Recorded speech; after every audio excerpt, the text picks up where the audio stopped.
matter as particle.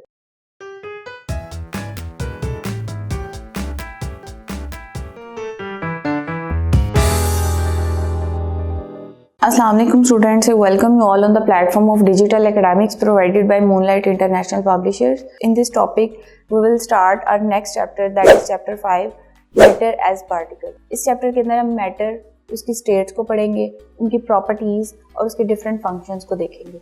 तो सबसे पहले आपको बताना चाहिए what is matter.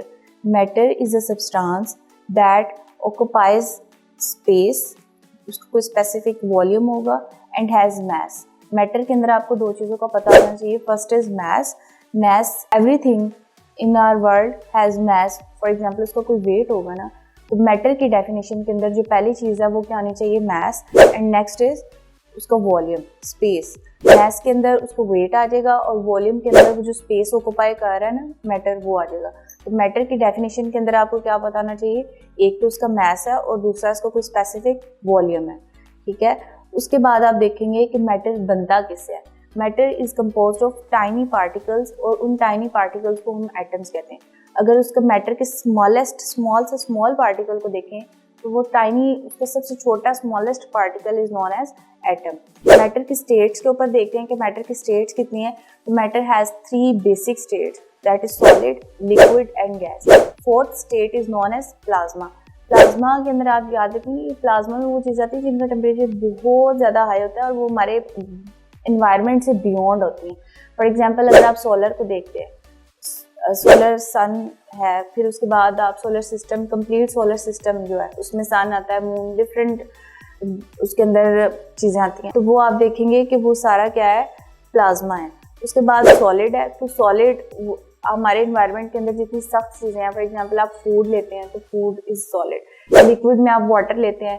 फिर उसके बाद गैस है. तो हमारी सराउंडिंग के अंदर कार्बन डाइऑक्साइड, ऑक्सीजन, ये हमारी इंपॉर्टेंट गैसेज है ना, तो ये गैस की कंडीशन में आ जाती हैं. अब प्लाज्मा में आपने याद रखना है कि वो चीज़ें जो हमारे इन्वायरमेंट से बियॉन्ड होती हैं, फॉर एग्जाम्पल सन. अब हम देखते हैं कि मैटर के बाद मैटर को डिफाइन किसने किया, मैटर की जो टाइनी पार्टिकल्स हैं उनको किसने डिफाइन किया?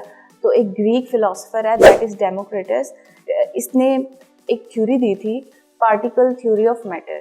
इसको काइनेटिक मॉलिक्यूलर थ्योरी भी कहा जाता है और पार्टिकल थ्योरी कहा जाता है फॉर मैटर. इसकी एक्सप्लेनेशन में आप देखेंगे कि इसने कहा कि फॉर एग्जांपल अगर आप कोई चीज़ लें और उसको डिवाइड करते जाएं तो जो उसका सबसे स्मॉल पार्टिकल है उसको उसने एटम का नाम दिया, जो मज़ीद डिवाइड नहीं हो सकता. ठीक है. अब इसमें आप देखते हैं कि एटम का वर्ड एक ग्रीक वर्ड से निकला है, दैट इज़ एटमोस. और एटम की डेफिनेशन आप देखेंगे कि atom is the smallest particle that is not divide, that is indivisible, जिसको आप डिवाइड नहीं कर सकते. इसकी अगर आप मैटर की स्टेट्स को देखें तो सॉलिड, लिक्विड और गैस, इसकी 3 स्टेट्स हैं. अब पार्टिकल थ्योरी ऑफ मैटर को पहले तो इतना कंसीडर नहीं किया गया, लेकिन with the passage of time जब काम हुआ साइंस के ऊपर तो नेक्स्ट इसको कंसीडर किया जाने लगा और इसकी फिर एक जो थ्योरी है उसको स्टडी किया जाने लगा. फॉर एग्जांपल अगर आप पार्टिकल थ्योरी ऑफ मैटर के पोस्टुलेट्स को देखें, फर्स्ट पोस्टुलेट है कि matter is made up of tiny particles that is known as atom. और वो जो पार्टिकल्स हैं, सेकंड, इसका फर्स्ट पोस्टुलेट क्या है कि matter is made up of tiny particles. इसका सेकंड पोस्टुलेट क्या है कि ये जो सारे पार्टिकल्स हैं ये कांस्टेंट मोशन में रहते हैं, ये कभी भी स्टॉप नहीं होते, मूव करते रहते हैं. अगर आप सॉलिड के अंदर देखें तो सॉलिड के अंदर इनकी जो मोशन है पार्टिकल्स की वो लिमिटेड होती है, एक खास एरिया तक होती है. लिक्विड्स के अंदर ज़्यादा होती है और गैसेस के अंदर बहुत ज़्यादा होती है. फर्स्ट पोस्टुलेट इज दैट कि matter is made up of tiny particles और उनको एटम कहा जाता है. और फिर नेक्स्ट कि ये जो पार्टिकल्स हैं ये कॉन्स्टेंटली मोशन में होते हैं. सेकेंड, इन पार्टिकल्स के दरमियान इंटरमॉलिक्यूलर स्पेसिस एग्जिस्ट करती हैं. सॉलिड्स के अंदर ये स्पेसिस कम होती हैं, लिक्विड के अंदर ये स्पेसिस थोड़ी ज़्यादा होती हैं और गैसेस के अंदर ये बहुत ज़्यादा होती हैं. नेक्स्ट हम देखते हैं ये जो पार्टिकल्स हैं इनके दरमियान फोर्सेस एग्जिस्ट करती हैं, इंटरमॉलिक्यूलर फोर्सेस, जो उनको पार्टिकल्स को आपस में बाइंड करती हैं. अगर वो फोर्सेस स्ट्रॉन्ग हो तो वो सॉलिड बनता है, अगर वो फोर्सेस स्ट्रॉन्ग नहीं है तो वो लिक्विड है, अगर वो उससे भी स्ट्रॉन्ग नहीं है तो वो गैस में कन्वर्ट हो जाता है. ठीक है.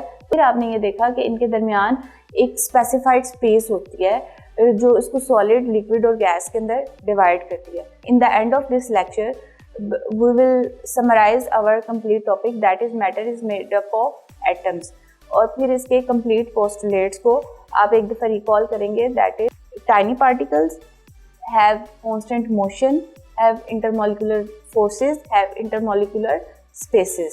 ठीक है, नेक्स्ट लेक्चर के अंदर हम सॉलिड, लिक्विड और गैस का डिफरेंस करेंगे। अल्लाह हाफ़िज़।